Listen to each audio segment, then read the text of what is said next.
안녕하세요. 인생의 보석함입니다. 오늘 들려드릴 이야기는 30년 전 아들을 보육원에 맡기고 찾지 못했던 아버지 강인호와 우연히 건설 현장에서 재회한 아들 준영의 이야기입니다. 손목에 특별한 반점이 가족의 단서가 되고 위기의 순간에 자신을 구하려 몸을 던진 아버지의 희생을 통해 30년 만에 이뤄진 감동적인 재회까지 잃어버린 시간을 뛰어넘는 가족의 사랑을 담은 이야기를 시작합니다. 강인호는 오늘도 새벽 5시에 알람 소리에 눈을 떴습니다. 무거운 몸을 일으켜 세우며 창밖을 바라보니 아직 어둠이 채 가시지 않은 하늘이 보였어요. 60대 중반의 얼굴에 깊게 패인 주름은 그동안의 고된 세월을 증명하는 듯했죠. 세수를 하고 허름한 작업복으로 갈아입은 후 작은 원룸을 나서는 발걸음이 무거웠습니다. 인력사무소로 향하는 길은 매일 같은 풍경이었어요. 새벽 버스에는 강인호와 같은 일용직 노동자들로 가득했죠. 각자의 사연을 안고 하루 일거리를 찾아 나서는 사람들 사이에서 강인호는 유독 나이가 많아 보였습니다. 인력사무소에 도착하자 이미 여러 사람들이 모여 있었어요. 소장이 출근하기를 기다리며 강인호는 낡은 지갑에서 작은 사진 한 장을 꺼내보았죠. 5살 무렵의 아들 사진이었습니다. 까만 눈동자와 천진한 웃음이 담긴 작은 얼굴을 보며 가슴이 저몄어요. 30년 전 그날의 기억이 또렷이 떠올랐습니다. 보육원 앞에서 아들 준영의 작은 손을 잡고 다시 데리러 오겠다던 약속. 하지만 결국 지켜지지 못한 약속이었죠. 소장이 나타나자 사람들이 일제히 고개를 들었습니다. 강인호는 서둘러 사진을 지갑에 넣고 다른 사람들 사이에 섰어요. 젊은 사람들 틈에서 나이든 자신의 모습이 초라하게 느껴졌죠. 소장은 명단을 확인하며 하나씩 이름을 불렀습니다. 여러 이름이 호명되었지만 강인호의 이름은 불리지 않았어요. 희망이 점점 사그라드는 순간이었죠. 강인호 씨, 오늘은 용산 쪽 현장에 가보세요. 인원이 부족하다고 합니다. 마지막 순간에 불린 이름에 강인호는 안도의 한숨을 내쉬었어요. 하루 일당이라도 벌 수 있다는 안도감이 몰려왔죠. 현장 주소가 적힌 쪽지를 받아들고 서둘러 발걸음을 옮겼습니다. 버스를 타고 가는 동안 창밖으로 보이는 도시의 풍경이 삭막하게 느껴졌어요. 이 거대한 도시 속에서 자신은 그저 하루살이 같은 존재에 불과했죠. 공사 현장에 도착한 강인호는 안전모를 쓰고 장갑을 끼며 오늘 하루도 무사히 지나가길 바랐습니다. 현장 감독의 지시에 따라 다른 노동자들과 함께 시멘트를 나르고 철근을 옮기며 구부정한 허리를 펴기도 잊은 채 묵묵히 일했어요. 햇살이 뜨거워질수록 등줄기로 흐르는 땀방울도 늘어났죠. 60이 넘은 나이에 이런 일을 하는 것이 쉽지는 않았지만 선택의 여지가 없었습니다. 점심시간이 되자 강인호는 가방에서 편의점에서 산 삼각김밥 하나를 꺼냈어요. 한 끼 식사로는 턱없이 부족했지만 그것만으로도 감사해야 했죠. 물을 한 모금 마시며 잠시 숨을 골랐습니다. 다시 지갑을 꺼내 아들의 사진을 바라보았어요. 지금쯤 준영이는 어떻게 지내고 있을까? 아버지를 원망하고 있을까? 잘 살고 있기를 바라는 마음뿐이었죠. 한적한 곳에 앉아 멍하니 하늘을 바라보던 강인호는 문득 자신이 왜 이렇게까지 살아야 하는지 의문이 들었습니다. 젊은 시절에는 꿈도 많았고 의욕도 넘쳤었는데 어느새 이렇게 초라한 모습이 되어버렸어요. 아내가 아들을 낳고 세상을 떠난 뒤로 삶이 점점 꼬여갔죠. 사업은 망했고 빚은 늘어났으며 결국 아들마저 보육원에 보낼 수밖에 없었습니다. 강인호는 가방에 남은 물을 마저 마시고 다시 일터로 돌아갔어요. 허리는 아프고 관절은 쑤셨지만 감독관의 눈치를 보며 더 열심히 일했죠. 오늘 하루 일당이 내일의 끼니가 될 테니까요. 그렇게 강인호는 자신의 존재가 왜소하게 느껴지는 거대한 공사 현장에서 자신이 지어온 삶의 무게를 고스란히 짊어진 채 하루를 버텨나갔습니다. 용산 공사 현장의 오후는 더욱 분주해졌습니다. 휴식 시간 후 복귀한 강인호는 등 뒤에서 들려오는 웅성거림에 고개를 돌렸어요. 정장을 차려입은 사람들이 현장을 둘러보고 있었죠. 현장 소장이 공손하게 안내하는 것을 보니 분명 건설사의 중역진임이 틀림없었습니다. 강인호는 무심코 그들을 향해 눈길을 던졌어요. 가장 앞에 선 젊은 남자는 다른 이들과 달리 현장을 예리한 눈빛으로 살피고 있었죠. 옆에서 일하던 동료가 오늘은 특별 점검이 있다고 말하며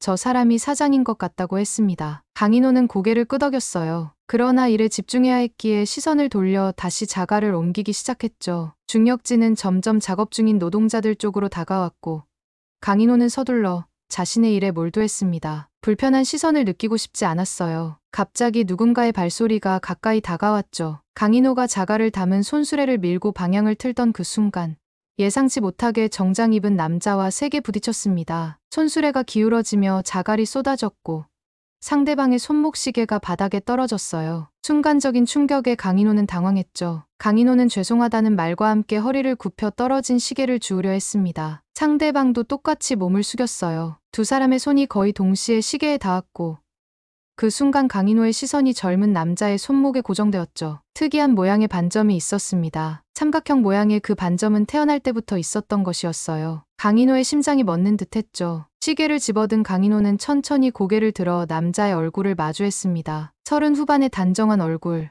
예리한 눈매, 그리고 어딘가 익숙한 눈빛. 그 순간 강인호는 확신했어요. 이 남자는 그의 아들 준영이었죠. 30년이라는 세월이 흘렀지만 아버지의 눈은 자신의 아이를 알아보았습니다. 준영이 괜찮냐는 말을 건넸고 강인호의 생각이 끊겼어요. 그는 시계를 건네며 작은 목소리로 다시 한번 사과했죠. 준영은 무심하게 시계를 받아들었지만 잠시 노동자의 얼굴을 유심히 살펴보았습니다. 눈빛에 의문이 서렸어요. 강인호는 준영이 자신을 알아보지 못했음을 직감했죠. 그것이 차라리 다행이라고 생각했습니다. 준영은 다음부터는 더 조심하라는 말을 남기고 자리를 떠났어요. 강인호는 그 자리에 굳어버린 채로 아들의 뒷모습을 바라보았죠. 가슴 속에서 복잡한 감정이 소용돌이쳤습니다. 기쁨, 그리움, 후회, 그리고 두려움까지. 아들이 이렇게 훌륭하게 자라있다는 사실에 가슴이 벅차올랐지만 동시에 자신이 버린 아버지라는 사실이 목을 조여왔어요. 준영은 현장 소장과 대화를 나누다가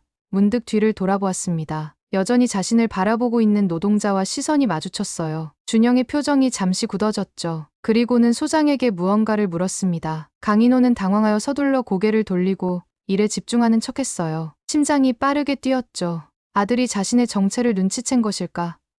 아니면 자신을 거지처럼 보이는 노동자로만 여길 뿐일까? 이런 생각들이 강인호의 머릿속을 채웠습니다. 얼마 후 현장 소장이 강인호에게 다가왔어요. 사장님이 왜 그렇게 쳐다봤냐고 물었죠. 강인호는 아무렇지 않게 어깨를 으쓱했습니다. 단지 실수로 부딪혔을 뿐이라고 말했어요. 소장은 고개를 끄덕이며 돌아갔지만 강인호는 아들이 자신에 대해 물어봤다는 사실에 가슴이 저몄죠. 일과가 끝나갈 무렵 준영과 중혁진은 현장을 떠났습니다. 강인호는 그들이 타고 온 검은색 고급 승용차가 떠나는 것을 멍하니 바라보았어요. 자신과는 다른 세계에 살고 있는 아들의 모습이 낯설면서도 자랑스러웠죠. 하지만 준영에게 다가갈 용기는 나지 않았습니다. 과거에 버린 아버지로서 지금의 준영에게 어떤 영향을 미칠지 두려웠어요. 그날 저녁 피로에 지친 몸을 이끌고 집으로 돌아온 강인호는 소주 한 병을 꺼내 마셨습니다. 오늘의 만남이 우연이었는지 아니면 운명이었는지 알 수 없었어요. 그저 아들이 자신을 알아보지 못했다는 사실에 안도하면서도 서운한 마음이 들었죠. 준영의 모습을 다시 볼 수 있을까? 아니면 오늘이 마지막일까? 이런 생각들로 밤은 깊어갔습니다. 다음 날 아침, 강인호는 몸이 더 무거워진 것 같았습니다. 어제의 충격으로 제대로 잠을 이루지 못했어요. 꿈속에서도 준영의 얼굴이 계속 떠올랐죠. 5살 때의 모습과 어제 본 30 후반의 모습이 오버랩되며 가슴을 쓸어내렸습니다. 아침 식사도 거른 채 무거운 발걸음으로 다시 용산 현장으로 향했어요. 오늘도 일자리가 있을지 확신할 수 없었지만 준영을 다시 볼 수 있지 않을까 하는 기대감이 있었죠. 현장에 도착하니 어제와 다름없이 바쁜 작업이 이어지고 있었습니다. 강인호는 속으로 안도했어요. 계속 일을 할 수 있다는 것은 그나마 다행이었죠. 작업 지시를 받고 다른 노동자들과 함께 콘크리트를 나르기 시작했습니다. 하지만 그의 시선은 자꾸만 현장 입구 쪽으로 향했어요. 어제처럼 준영이 시차를 오지 않을까 하는 기대감이 있었죠. 점심시간이 되자 강인호는 어제와 같은 자리에 앉아 도시락을 폈습니다. 오늘은 편의점에서 김밥 2개를 사왔어요. 어제보다 조금 넉넉한 식사였죠. 그때 누군가 뒤에서 다가오는 기척이 느껴졌습니다. 고개를 돌리자 준영이 서 있었어요. 정장 차림의 준영은 여전히 위압적인 분위기를 풍기고 있었죠. 준영은 강인호의 옆에 잠시 망설이다 앉았습니다. 둘 사이에 무거운 침묵이 흘렀어요. 강인호는 가슴이 터질 듯이 뛰었지만 아무 말도 하지 못했죠. 준영이 먼저 입을 열었습니다. 그는 강인호의 이름을 물었어요. 강인호라고 대답하자 준영의 눈빛이 흔들렸죠. 이름을 어디서 들어본 것 같다고 말했습니다. 강인호는 손이 떨리는 것을 숨기며 김밥을 씹었어요. 준영은 자신의 이름을 강준영이라고 소개했죠. 건설사 사장이며 이 현장을 총괄하고 있다고 했습니다. 어제 부딪힌 것은 괜찮냐고 물었어요. 강인호는 괜찮다고 짧게 대답했죠. 두 사람 사이에는 알 수 없는 긴장감이 맴돌았습니다. 준영은 강인호의 얼굴을 유심히 관찰했어요. 어딘가 익숙한 느낌이 든다고 말했죠. 혹시 전에 만난 적이 있냐고 물었습니다. 강인호는 심장이 멎는 듯했어요. 아들은 자신을 알아보지 못했지만 무언가 감을 잡은 것 같았죠. 강인호는 아니라고 대답했습니다. 그저 일용직을 전전하며 여러 현장을 돌아다녔을 뿐이라고 말했어요. 준영은 고개를 끄덕이며 자리에서 일어났습니다. 그러나 완전히 수긍하는 눈치는 아니었어요. 무언가 마음에 걸리는 듯했죠. 그는 떠나기 전에 강인호에게 조심해서 일하라는 말을 남겼습니다. 나이가 있으니 무리하지 말라고 덧붙였어요. 강인호는 그 말에 가슴이 콱 막혔죠. 아들의 입에서 나온 걱정의 말. 비록 낯선 노동자를 향한 것이었지만 오랜만에 듣는 따뜻한 말이었습니다. 준영이 떠난 후 강인호는 한동안 멍하니 앉아 있었어요. 아들의 목소리, 표정, 걸음걸이까지 하나하나 머릿속에 새겼죠. 자신이 가장 소중하게 여기던 존재가 이렇게 가까이 있었는데도 아버지라고 말할 수 없는 현실이 서글펐습니다. 자신이 했던 선택들, 준영을 보육원에 보냈던 그 순간부터 지금까지 이어진 후회가 가슴을 짓눌렀어요. 오후 작업은 더욱 고되게 느껴졌죠. 준영과의 짧은 대화로 인해 마음이 혼란스러웠습니다. 그를 알아보지 못했다는 듯 연기하는 것이 옳은 선택일까요? 아니면 모든 것을 고백하는 것이 나을까요? 이런 생각이 끊임없이 머릿속을 맴돌았어요. 그러나 강인호는 준영이 자신의 존재로 인해 상처받을까 두려웠죠. 그는 이미 자신의 삶을 훌륭하게 꾸려가고 있었습니다. 버림받은 아들에게 갑자기 나타난 아버지라니 얼마나 혼란스러울까요? 늦은 오후, 강인호가 철근 더미를 정리하고 있을 때였어요. 준영이 다시 현장을 방문한 것이 보였죠. 이번에는 혼자였습니다. 그는 강인호가 일하는 모습을 멀리서 지켜보고 있었어요. 강인호는 그 시선을 느꼈지만 평소처럼 일하는 척했죠. 준영은 현장 소장과 이야기를 나눈 후 다시 강인호를 바라보았습니다. 그리고는 결심한 듯 다가왔어요. 준영은 강인호의 과거에 대해 물었죠. 어디서 왔는지, 가족은 있는지 등의 질문이었습니다. 강인호는 짧게 대답했어요. 자세한 이야기는 피했죠. 준영은 자신도 어릴 때 보육원에서 자랐다고 말했습니다. 아버지가 자신을 버렸지만 그래도 가끔은 찾아와 줄 것이라 믿었다고 했어요. 강인호의 가슴이 찢어지는 것 같았죠. 아들의 입에서 나온 그 말들은 날카로운 비수가 되어 가슴을 파고들었습니다. 대화가 끝나고 준영은 다시 자리를 떴어요. 그러나 그의 눈빛에는 여전히 의문이 남아있었죠. 강인호는 그날 밤 내내 고민했습니다. 준영은 아마도 자신의 정체에 대해 의심하고 있을 것이었어요. 언젠가는 모든 것이 밝혀질지도 모르죠. 그때 준영은 자신을 용서할 수 있을까? 그런 생각들로 밤이 깊어갔습니다. 깊은 밤, 강인호는 작은 원룸에서 잠을 이루지 못했습니다. 창문으로 들어오는 도시의 불빛이 천장의 그림자를 만들었어요. 침대에 누워 과거의 기억을 떠올렸죠. 30년 전, 아내 미숙이 아들을 낳고 세상을 떠났을 때의 절망, 사업 실패와 빚에 쫓기던 나날들, 그리고 5살 준영이를 보육원에 데려다 놓던 그 비참한 순간까지 모든 것이 영화의 한 장면처럼 선명하게 떠올랐습니다. 강인호는 침대 옆 서랍에서 낡은 앨범을 꺼냈어요. 앨범 속에는 얼마 되지 않는 가족 사진이 있었죠. 행복했던 짧은 순간들, 미숙이 임신했을 때의 모습, 태어난 지 얼마 되지 않은 준영이를 안고 있는 부부의 모습, 그리고 미숙이 떠난 후 홀로 준영이와 찍은 몇 장의 사진들, 손가락으로 사진을 쓸어내리며 그 시절로 돌아가고 싶다는 마음이 간절했습니다. 창가에 서서 담배를 피우며 준영이 자란 보육원을 찾아갔던 날을 떠올렸어요. 그때는 이미 15살이 된 준영이었죠. 멀리서 운동장에서 축구하는 아들을 지켜보기만 했습니다. 다가갈 용기가 없었어요. 그 후에도 몇 번 더 준영의 모습을 몰래 지켜보았지만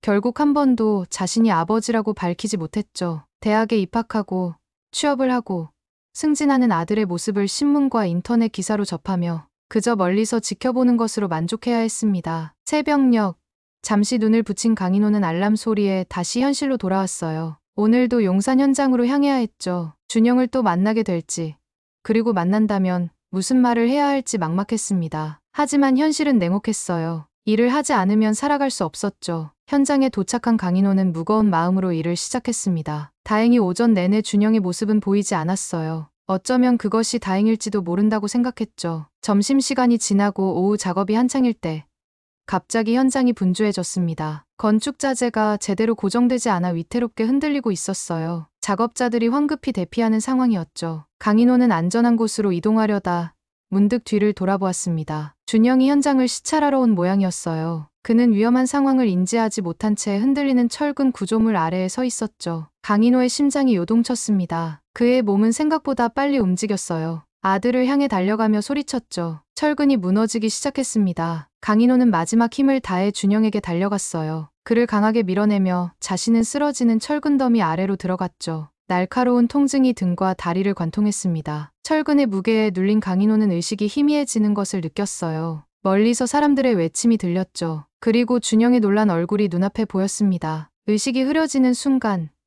강인호의 입에서 작은 소리가 새어나왔어요. 준영아, 몇십 년 만에 불러보는 아들의 이름. 그 순간 준영의 눈빛이 변했습니다. 충격과 의문, 그리고 깨달음이 뒤섞인 복잡한 표정이었어요. 강인호는 그 표정을 마지막으로 눈을 감았죠. 다시 눈을 떴을 때 강인호는 병원 침대 위에 누워 있었습니다. 흰 천장과 소독약 냄새가 가득한 병실이었어요. 등과 다리에 심한 통증이 느껴졌죠. 조금씩 기억이 돌아왔습니다. 철근 더미가 무너지는 상황, 준영을 밀어내고 자신이 다친 것, 그리고 의식을 잃기 전 불렀던 아들의 이름. 모든 것이 꿈처럼 느껴졌어요. 간호사가 들어와 상태를 확인하고 나갔습니다. 강인호는 천천히 주변을 살폈어요. 병실은 생각보다 깨끗하고 넓었죠. 일반 병실이 아닌 특실처럼 보였습니다. 탁자 위에는 생화가 꽂힌 화병이 놓여 있었어요. 누군가 병문안을 오는 적이었죠. 강인호는 의아했습니다. 자신에게 이런 병실을 제공해줄 만한 사람은 없었어요. 시간이 얼마나 흘렀을까요?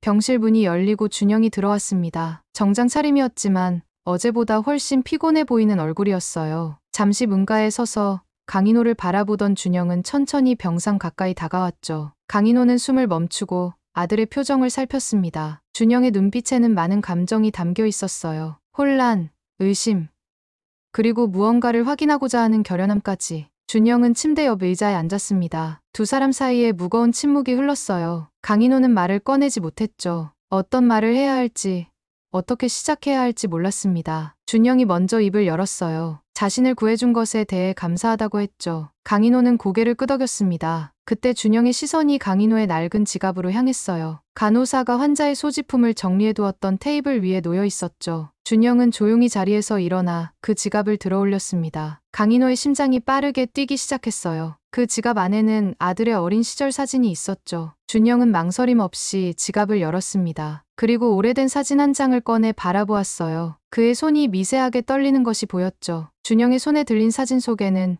5살 무렵의 자신이 환하게 웃고 있었습니다. 그는 천천히 고개를 들어 강인호를 바라보았어요. 눈에는 이미 모든 것을 알고 있다는 깨달음이 서려 있었죠. 병실 안의 공기가 무거워졌습니다. 강인호는 숨을 쉬는 것조차 힘들다고 느꼈어요. 30년간 숨겨온 진실이 이렇게 밝혀질 줄은 몰랐죠. 준영은 낮고 담담한 목소리로 질문했습니다. 이렇게까지 해서라도 자신을 살려야 했는지 물으며 마지막에 아버지라는 단어를 덧붙였어요. 강인호는 아들의 입에서 아버지라는 단어가 나오자 가슴이 무너져 내리는 것 같았죠. 눈가에 뜨거운 것이 맺혔습니다. 강인호는 고개를 돌려 창밖을 바라보았어요. 아들 앞에서 울고 싶지 않았죠. 강인호는 떨리는 목소리로 대답했습니다. 우연이었고 준영이 그곳에 있을 줄은 몰랐다고 말했어요. 사실이었죠.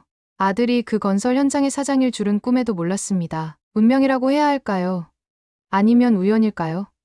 준영은 묵묵히 사진을 내려다보았어요. 그의 표정에서는 어린 시절의 기억들이 되살아나는 듯했죠. 준영은 서운함이 묻어나는 목소리로 강인호가 그동안 이 사진을 가지고 있었다는 사실을 언급했습니다. 강인호는 천천히 고개를 끄덕였어요. 사진 한 장만으로 아들을 대신했던 긴 세월. 매일 밤 그 사진을 보며 아들의 안녕을 빌었던 시간들이 주마등처럼 스쳐 지나갔죠. 강인호는 조용히 고백했습니다. 준영을 보육원에 맡긴 후에도 가끔 멀리서 지켜봤다고 말했어요. 축구할 때, 중학교 졸업식 때, 대학 입학했을 때 등의 순간을 언급했죠. 말을 이어가기 힘들어 잠시 숨을 골랐습니다. 다가갈 용기는 없었다고, 무슨 자격으로 다시 나타날 수 있었겠냐며 자문했어요. 이제는 더 이상 참을 수 없는 눈물이 뺨을 타고 흘러내렸죠. 준영은 잠시 침묵했습니다. 그의 얼굴에는 믿기 힘든 표정이 서렸어요. 지켜보고 있었다면 왜 한 번도 찾아오지 않았는지 물었죠. 목소리가 떨렸습니다. 오랫동안 쌓아온 감정이 표면으로 올라오고 있었어요. 강인호는 떨리는 손으로 얼굴을 쓸었습니다. 어떤 말로도 30년의 부재를 설명할 수는 없었어요.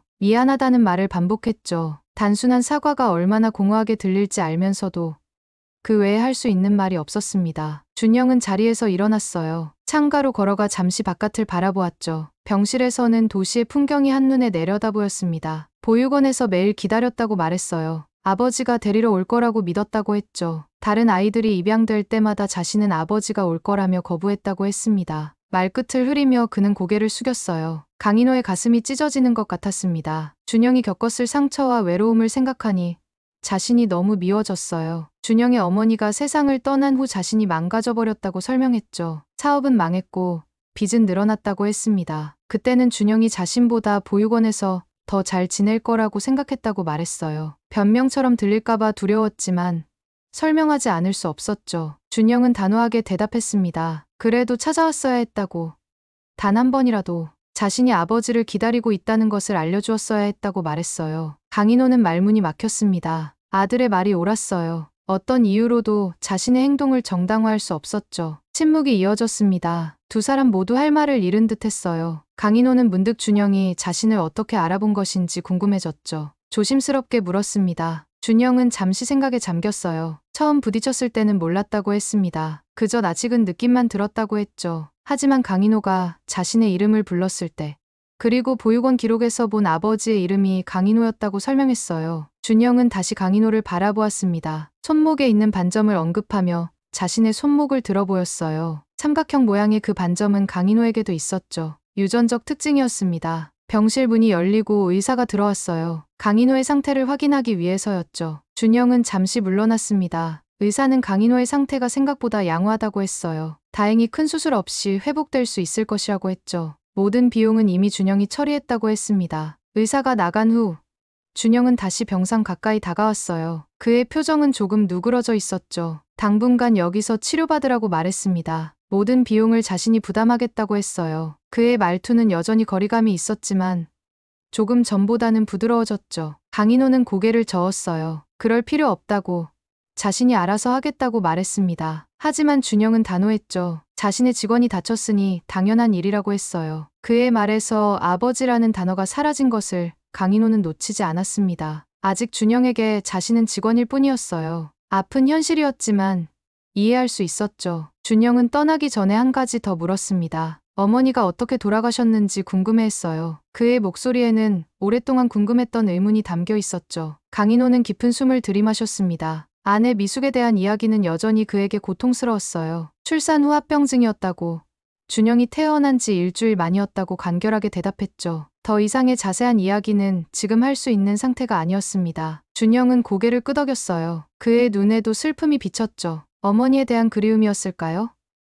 아니면 자신으로 인해 어머니가 세상을 떠났다는 죄책감이었을까요? 강인호는 알 수 없었지만 아들의 마음을 어루만져주고 싶었습니다. 강인호는 준영의 잘못이 아니라고, 그건 운명이었다고 말했어요. 준영은 아무 대답도 하지 않았습니다. 그는 다시 사진을 바라보다가 지갑 안에 넣어 탁자 위에 돌려놓았어요. 내일 다시 오겠다고 짧게 인사하고 준영은 병실을 나갔죠. 문이 닫히고 강인호는 천장을 바라보며 쏟아지는 감정을 억누르려 했습니다. 30년 만의 재회, 그것도 이런 방식으로. 아들은 아직 자신을 용서하지 않았어요. 어쩌면 평생 용서받지 못할지도 모릅니다. 하지만 적어도 진실을 말할 수 있었죠. 그것만으로도 가슴 한편이 가벼워지는 느낌이었습니다. 이틀째 병실에서 지내는 강인호의 마음은 복잡했습니다. 창밖으로 보이는 도시의 풍경은 여전했지만 그의 세계는 완전히 달라져 있었어요. 잠을 이루지 못한 밤을 보내고 나니 더욱 피로가 쌓였죠. 간호사가 가져다 준 아침 식사를 앞에 두고 멍하니 생각에 잠겼습니다. 어제 준영과의 대면이 현실인지 꿈인지 구분이 가지 않았어요. 창가에 앉아 바깥을 내다보니 병원 앞 공원에서 아이들이 뛰어노는 모습이 보였죠. 5살 무렵의 준영도 저렇게 뛰어놀았을까 하는 생각이 들었습니다. 자신이 곁에 없던 그 시절, 아들은 어떤 아이로 자랐을까 싶어 가슴이 아팠어요. 영원히 채울 수 없는 빈자리가 됐죠. 점심시간이 지나고 오후가 되었을 무렵 병실 문이 열렸습니다. 준영이 입구에 서 있었어요. 어제보다 조금 더 편안한 차림이었죠. 정장 대신 캐주얼한 셔츠와 슬랙스 차림이었습니다. 손에는 종이 가방을 들고 있었어요. 강인호는 침대에 좀 더 바른 자세로 앉으려 했지만 등의 통증 때문에 움직이기 어려웠죠. 준영은 조용히 다가와 침대 옆 의자에 앉았습니다. 가방에서 과일 몇 개를 꺼내 테이블 위에 올려놓았어요. 간단한 인사를 건넨 후 병세를 물었죠. 강인호는 괜찮다고 짧게 대답했습니다. 두 사람 사이에 다시 침묵이 내려앉았어요. 준영이 가방에서 서류 봉투 하나를 꺼냈습니다. 그 안에는 낡은 서류들이 들어있었어요. 보육원 입소 기록이었죠. 30년 전의 문서였습니다. 준영은 그것을 펼쳐 보이며 입소 당시의 기록을 보여주었어요. 강인호의 이름과 서명이 선명했죠. 일시적 위탁이라는 단어가 눈에 들어왔습니다. 준영은 담담하게 말했습니다. 어제 저녁 보육원을 방문해 자신의 기록을 찾아봤다고 했어요. 그동안 한 번도 확인하지 않았던 입소 기록이었죠. 아버지가 돌아오겠다고 약속했던 기록이 실제로 있었다는 사실에 준영의 표정이 복잡해 보였습니다. 강인호는 고개를 숙였어요. 지키지 못한 약속에 대한 부끄러움이 밀려왔죠. 준영은 계속해서 자신의 이야기를 했습니다. 보육원에서의 생활, 항상 창가에 앉아 누군가 찾아오길 기다렸던 시간들, 입양되지 않고 결국 고등학교까지 보육원에서 자랐던 이야기까지요. 그 후 장학금을 받아 대학에 진학했고 건설회사에 취직해서 차근차근 경력을 쌓아 지금의 자리까지 올라왔다고 했습니다. 강인호는 묵묵히 들었어요. 아들의 모든 순간을 놓쳤다는 사실이 가슴을 찢어놓았죠. 준영은 마지막으로 자신이 결혼했다는 사실을 말했습니다. 아내와 5살 된 딸이 있다고 했어요. 강인호는 놀란 표정을 감추지 못했죠. 자신에게 외손녀가 있다는 사실에 가슴이 벅차올랐습니다. 준영은 핸드폰에서 가족 사진을 보여주었어요. 행복해 보이는 세 사람의 모습에 강인호의 눈시울이 붉어졌죠. 준영은 평생 자신의 뿌리에 대해 궁금해했다고 했습니다. 특히 딸이 태어난 후로 더욱 그랬다고 했어요. 자신의 딸이 할아버지의 모습도 모른 채 자라는 것이 마음에 걸렸다고 했죠. 그렇지만 아버지를 찾을 방법도 없었고 찾고 싶은 마음도 반반이었다고 했습니다. 오랫동안 쌓인 원망이 있었기 때문이었어요. 강인호는 준영의 이야기를 들으며 자신의 인생의 선택들을 되돌아보았습니다. 모든 게 다르게 될 수 있었을까요? 아내가 살아있었다면, 빚을 지지 않았다면, 좀 더 용기가 있었다면 어땠을까요? 하지만 이제 와서 그런 생각들은 무의미했어요. 현실은 이미 지나간 시간을 되돌릴 수 없었죠. 준영은 이제 무슨 말을 해야 할지 모르겠다고 했습니다. 30년간 상상했던 재회의 순간이 이렇게 될 줄은 몰랐다고 했어요. 원망할 준비를 했었는데 정작 마주하니 그럴 수가 없었다고 했죠. 특히 자신을 위해 몸을 던진 아버지의 모습을 본 후에는 더욱 그랬습니다. 강인호는 아들의 마음을 이해했어요. 그도 이런 상황이 될 줄은 몰랐죠. 준영이 갑자기 목소리를 떨며 질문했습니다. 왜 모든 것을 포기했는지, 왜 자신을 그토록 원했던 아이를 버렸는지 이해할 수 없다고 했어요. 강인호는 깊은 한숨을 내쉬었죠. 그것은 자신도 평생 가져온 질문이었습니다. 왜 그토록 쉽게 포기했을까요?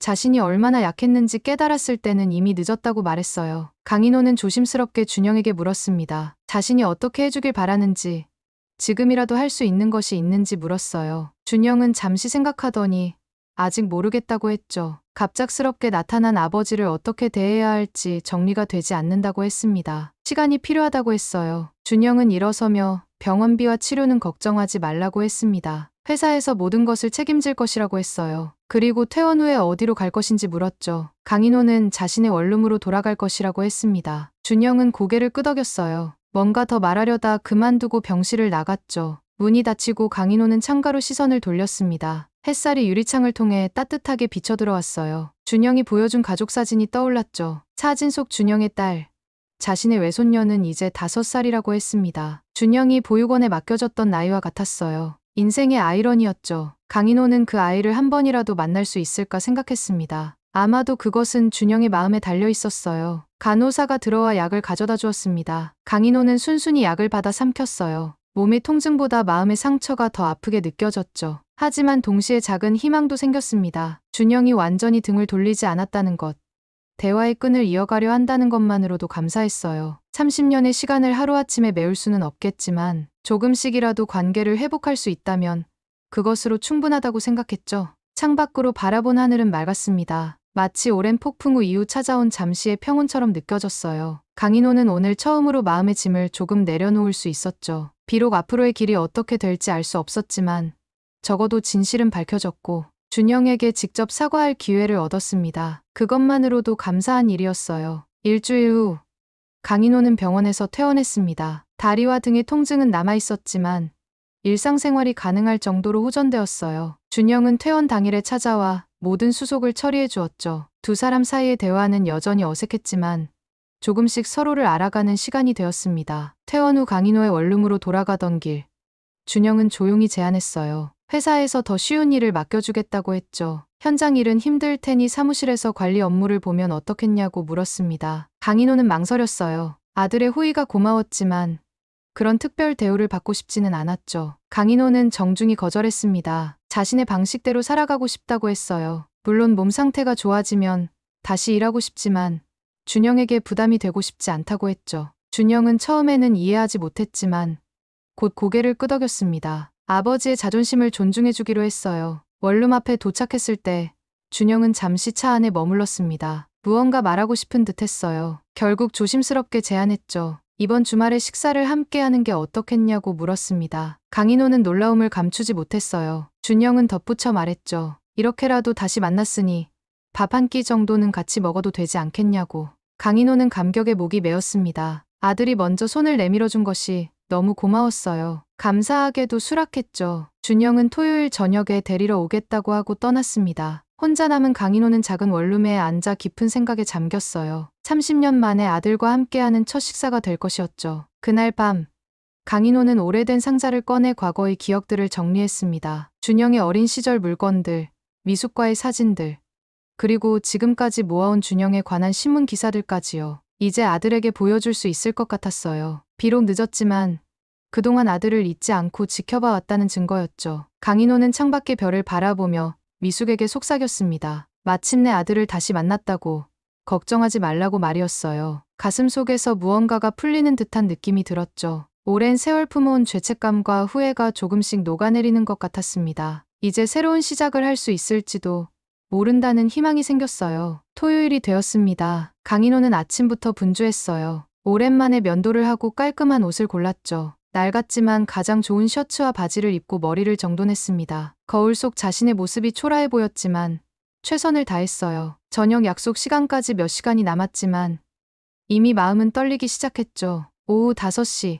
약속된 시간보다 조금 일찍 준영의 차가 원룸 앞에 도착했습니다. 강인호는 조심스럽게 차에 올랐어요. 준영은 간단히 인사를 건넸죠. 어색한 침묵 속에서 차는 도심을 향해 달렸습니다. 창밖으로 지나가는 풍경을 바라보며 강인호는 마음을 진정시키려 했어요. 한 식당에 도착했습니다. 준영이 미리 예약해둔 한적한 자리였어요. 두 사람은 마주 앉았죠. 메뉴를 고르는 동안에도 말이 없었습니다. 음식이 나오고 나서야 준영이 천천히 입을 열었어요. 학창 시절에 대한 이야기, 보육원에서의 추억, 그리고 대학에 입학했을 때의 기쁨까지. 강인호는 모든 말을 귀담아 들었죠. 아들의 인생에서 놓친 조각들을 하나하나 맞춰가는 기분이었습니다. 식사를 마치고 준영은 주머니에서 무언가를 꺼냈어요. 오래된 손목시계였죠. 강인호는 그 시계를 알아보았습니다. 준영을 보육원에 맡길 때 함께 두고 온 자신의 시계였어요. 준영은 평생 이 시계를 간직해왔다고 말했죠. 비록 고장 났지만 아버지의 유일한 흔적이었기에 버릴 수 없었다고 했습니다. 강인호는 떨리는 손으로 시계를 받아들었어요. 잠시 말을 잇지 못했죠. 그토록 오랜 세월이 흘렀는데